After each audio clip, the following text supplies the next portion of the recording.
Mula sa pinagbidahang series na Ghosting, teleserye na Love Has Never Gone, movie na Almost Us, ngayon sa micro-drama series naman na Will You Fake Marry Me, bibida ang isa sa pinakasikat na love team ngayon, ang JM Fiang.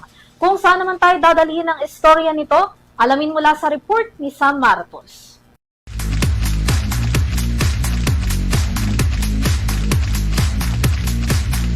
Humanda ng kiligin at mapa-idol sa bagong hatid ng microdrama ng tambalang JM Piang o JM Ibarra at Piang Smith na pinamagatang Will You Fake Marry Me.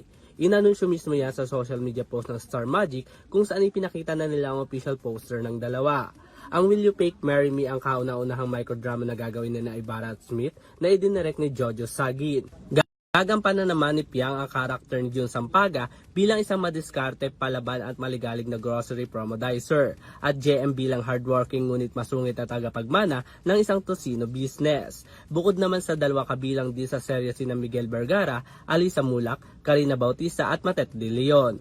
Matatandaan nung huling napanood ang dalawa sa kanilang ginawang proyekto katulad na lang ng romantic comedy digital series na Ghosting at ang pelikulang Almost Us. Samantala mapapanood naman ang serye ng Will You Fake Marry Me sa I1 simula sa June 30 para sa unang part nito at sa June 15 naman para sa part 2. Para sa EuroTV Showbiz Balita, Sam Martos sumasaludos sa bawat Pilipino.